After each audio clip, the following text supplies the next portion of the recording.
જય શ્રી રામ. ઘણી વાતો એવી હોય છે જે કહેતા બહુ દુઃખ થાય છે, પણ કીધા વગર ચાલતું પણ નથી. હવે એક વાર્તા, હાથીવાળી વાર્તા તમે બધાએ સાંભળી જ હશે કે એક ગુરુનો શિષ્ય હતો, એને અધૂરિયા જીવનો હતો. એણે જલ્દી ગુરુને કીધું હતું કે મને ભગવાનની જોઈએ, દર્શન કરવા છે, પરમાત્માની પ્રાપ્તિ કરવી છે, બ્રહ્મજ્ઞાન આપો, બ્રહ્મજ્ઞાન આપો. અને ગુરુએ એને કીધું કે સારું ચાલ ભાઈ, એનાથી કંટાળે કે તું એક કામ કર, દરેકની અંદર ભગવાન જોવાની શરૂઆત કર, દરેકની અંદર ભગવાનના દર્શન કર, એવો અભ્યાસ કર. અને પછી એ બજારમાં કંઈક લેવા જાય છે, અને પછી સામેથી હાથી આવતો દોડતો.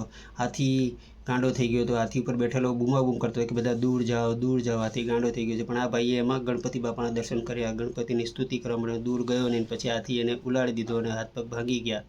અને પછી ગુરુજી આવ્યા ત્યારે ગુરુજીને કીધું કે ગુરુજી, તમે કીધું હતું કે ભગવાનના દર્શન કરો, મેં હાથીમાં ગણપતિના દર્શન કરવાની કોશિશ કરી, ગણપતિ બાપા સમજીને એની સ્તુતિ કરી, તોય એમણે મને માર્યું. આવી વાતો કરીને પછી આપણે જાણીએ છીએ ગુરુજીએ કીધું કે ભાઈ હાથીમાં તો તે ગણપતિ બાપાના દર્શન કર્યા, પણ હાથીની ઉપર બેઠા તો આજુબાજુવાળા તને બૂમો પાડીને કહેતા હતા કે ભાઈ દૂર જા, દૂર જા. તો એમાં તે ભગવાનને કેમ ના દર્શન કરે? એમાં ભગવાનનું વાક્ય, ભગવાનનો આદેશ, ભગવાનની આજ્ઞા તને કેમ સમજણ ના પડી?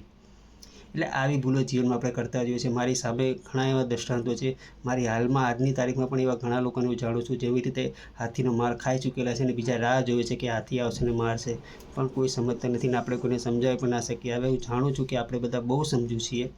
એટલે અને બીજું કેવું, સમજાવવાળો કોણ તમને? તમે પોતે પરમાત્મા છો, તમે બધા ભગવાન જ છો, તો ભગવાનને કોઈ આદેશ આપી ના શકે, ભગવાનને સમજાઈ ના શકે. પણ આ વાત હું વારંવાર યાદ કરું છું કે મને યાદ રહે, હું ભૂલી ના જાઉં એટલા માટે. તો આપણે પોતાનું કલ્યાણ આપણે જાતે જ કરવાનું છે. જેમ બને તેમ વહેલી શકે સમજી જઈએ તો સારું. બાકી તો જય શ્રી રામ. ભગવાન ઉપર દ્રઢ વિશ્વાસ રાખવો જોઈએ, એ વાતમાં હું પણ માનું છું. અને ભગવાનની ઈચ્છા વગર પાંદડું પણ નથી હલતું, એવી આપણે માન્યતા રાખીએ છીએ. એ વસ્તુ સાચી છે, પણ એની સાથે આપણે સ્વીકાર કરવો જોઈએ કે હાથીમાં ગણપતિ દાદાના દર્શન થાય છે, પણ હાથીની ઉપર હાથીની ઉપર જે બેઠો છે એમાં પણ ભગવાનના દર્શન થવા જોઈએ, ભગવાનનો અવાજ એમાં સંભળાવવો જોઈએ, જે આપણે નથી સાંભળી શકતા. પરિણામે દુઃખી થઈએ છીએ. સમજણ માણસોને વધારે સમજાવવાની જરૂર ના હોય. સમજુ માણસોને વધારે શું સમજાવવાના હોય? ખાલી ઈશારો જ કાફી હોય. સમજદાર માણસોને શું હોય? ઈશારો જ કાફી હોય છે. તો હું તમને ખાલી શું કરું છું? આંગળી ચીંધી શકું છું, ઈશારો કરી શકું છું. વધારે તો તમને શું સમજાવી શકું છું? તમે લોકો બહુ સમજદાર છો, મારાથી પણ વધારે સમજદાર છો.